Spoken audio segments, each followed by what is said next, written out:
Well, we're now joined by Dickson Iroegbu, member of the People's Democratic Party, the PDP, and public affairs commentator, and our own Somna Sambo Arise, Director of News and Politics Editor. Thank you both of you for joining us on Newsnight tonight. Well, let me start with you, Iroegbu. It does look like for the PDP, the problem has the solution, if you can unravel that. But what do you make of this stakeholders meeting that's been held, and some of the suggestions that have come out therefrom? For example, Wike is insisting that he says the PDP will not die, and he goes further to recommend how the PDP will not die. Number one, he insists that based on the Supreme Court judgment, Sam Ayanwu remains the national secretary of the party, and that power must go to the South. And those points I agree absolutely with the Honorable Minister for FCT, even though I have said in different forums that I'm not his fan. But as a member of the party, the points are valid. One, we have only one national secretary, and that is Senator Samuel Nnaemeka. The injury that that very office brought upon the party is self-inflicted, and that's where the governors of the party, including the ones that have said to defected to APC now, that is where they didn't show leadership, because the brouhaha was unnecessary. I was just wondering what it was about, because the constitution of the party is clear. Section 47(5), as quoted by the FCT minister there, is clear. It's optional for any executive member of the party to either resign if he wants to go for any elective office out there. It's optional. The constitution says that the person may choose to resign. So where they got the other camp, where they got the confusion that got this party to the level where we are now to end up in court, because before now PDP has always said that we're a big family and that we have internal ways of solving our problem. And I was waiting for, some of us were waiting for that internal mechanism to solve the problem. But they allowed it to linger in court, and then of course it ended at the Supreme Court. Even when it ended at the Supreme Court, they still continued with misinterpreting the ruling of the Supreme Court, which was clear that yes, you should go home and sort your problem. And the home going now is not without recognizing what we have enshrined in our constitution, which is that this is optional for this person. And so if he didn't resign and all of that and didn't win the ticket, and there are instances of people in the party who sought to, be elected in one office or the other. Current governor of Taraba State, for instance, was the chairman of the party at the time that he sought to become governor. He was still chairman of the party at the state level until when he got sworn in as governor. The current deputy publicity secretary of the party also sought to become governor of KB State, and when he didn't win, he came back and he's currently sitting as the deputy publicity secretary. Okay. So what was the difference here? The Anyanwu issue was that the governors of PDP got involved in a proxy war. They were fighting their former colleague, and they now sought to fight their former colleague through his friend, who is the national secretary. Okay. And that's where what got us here. The final one that the group highlighted clearly, of course, power is presently in southern Nigeria, and if the party does not correct that mistake we made in 2023, well, I don't know whether it will become carcass, but PDP would have probably become a shadow of itself. But I hope we're looking towards the direction of ensuring that 2027, okay, that the power comes back to southern Nigeria. I don't want to use the APC slogan, perhaps renewed hope for the PDP. No, there's no renewed hope. There's no renewed APC. hope. Okay, it's so renewed shege. Okay, great. But it's interesting your perspective, because we recall that you've done a 360 as a party, and the organs of the highest organs of your party have decided who should be the national secretary. But let me bring in Somna Sambo to this conversation. I mean, Somna, do you want to react to some of the things he said? But most importantly, when you hear Minister Wike claim to preserve PDP as a party and insist that it will not die, but he's actively campaigning for a President Bola Tinubu's re-election in 2027, and he says they will zone the party to the south, are you able to understand what Minister Wike is doing here? so much at this one. Good evening to our viewers. It's a very difficult time democratically for Nigerians because of this kind of set of leaders that we've had. I mean, Wike is actually speaking from two sides of his mouth, and it's contradictory because it's actually getting a lot of the electorate confused, because many people are wondering why such a statement will be coming from him when he has already given his full backing. But well, constitutionally, whatever he's saying, it's not against it's not against the Constitution. I mean, he has a right to support whoever he wants, but as a loyal party member, it actually calls to question where his loyalty lies. Now he's saying that he doesn't want PDP to die as a political party, and then of course he has said that he will lead the campaigns of PDP in Rivers State that eventually culminate in President Tinubu being re-elected. And of course, it will actually take you to the issues that we've had in the period, into this Fourth Republic that we've had. In the days of Ahmadu Ali as a PDP national chairman, for example, can a Wike be in the party and still be making this kind of comments?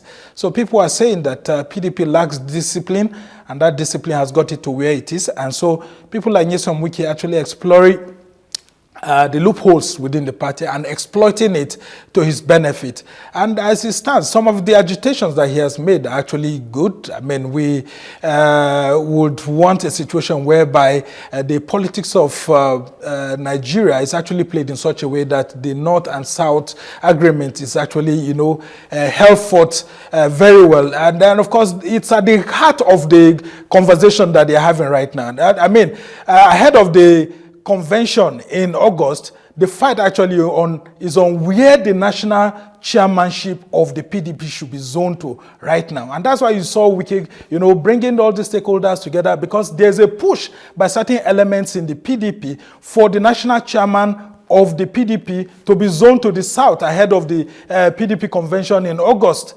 And if that happens, then that means the presidential candidate of the party in 2027 will come from the north.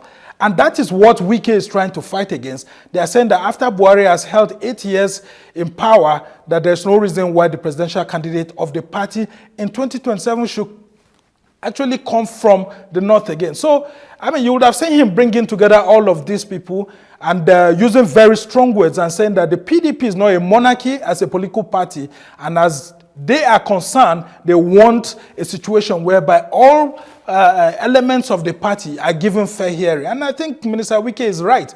But of course, he should be very careful in his choice of words while trying to agitate for his rights, including people like Samuel Otom and all of that. Because if they do not know how to mince their words together, how to actually push the agitations, then of course it may lead to sour grapes being thrown around. But some other party leaders like Bukola Saraki, who's leading the national reconciliation effort, you see that there's an effort to unite them. And people are saying, political analysts and observers are saying that PDP should not be allowed to die because it's a national institution. And I think for the APC too, it's in its own interest not to allow PDP to die, because PDP somehow, being a former governing party, has become an institution within our current democratic practice.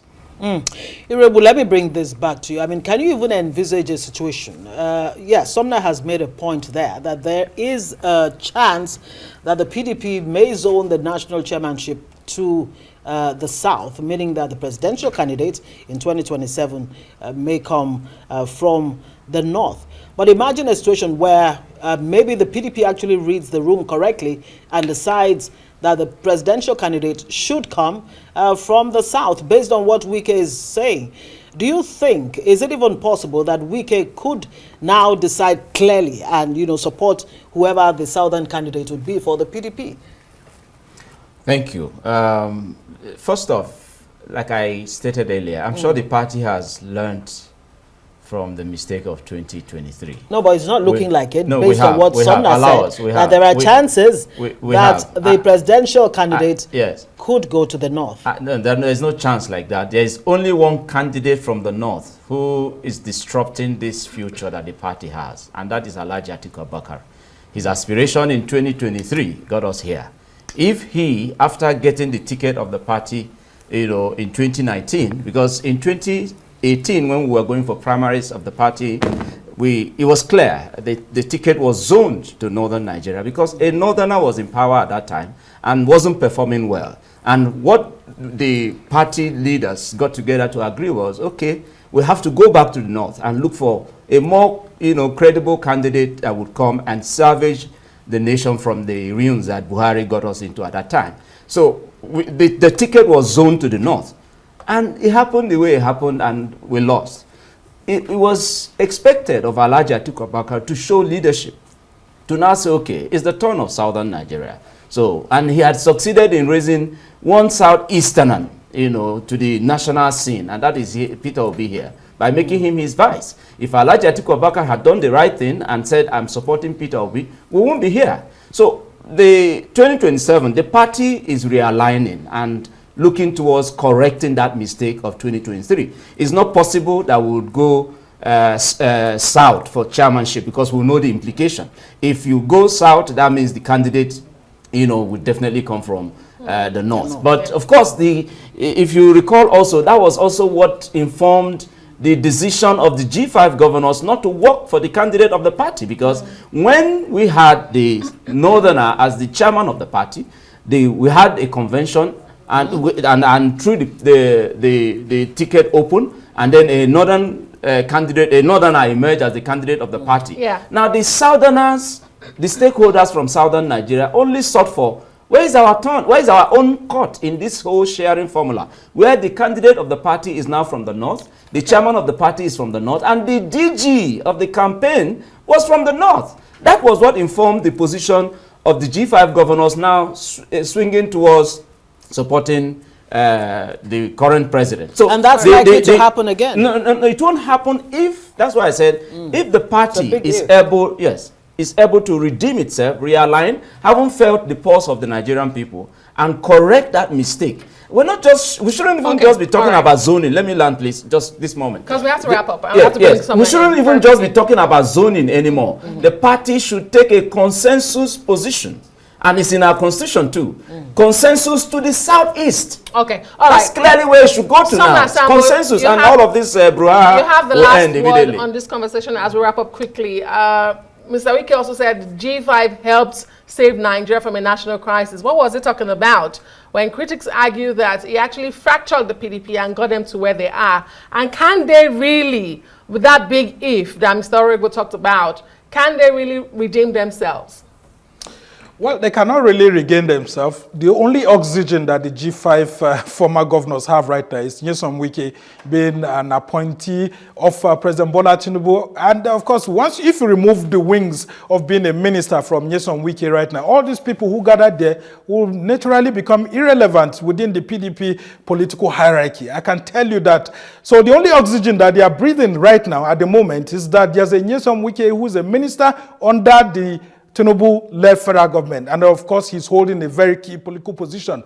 If you look at what's going on within the PDP, you see that the likes of Bukola Saraki are asking for the presidential ticket of the PDP to be left open, and then this national chairmanship ahead of August for it to be left open so that certain things can be done and there will be healing. But of course, some southerners within the party are saying that this may actually create the same mood that happened in 2023, where this was left open, like Atiku had canvassed, and of course, Atiku himself took advantage of it.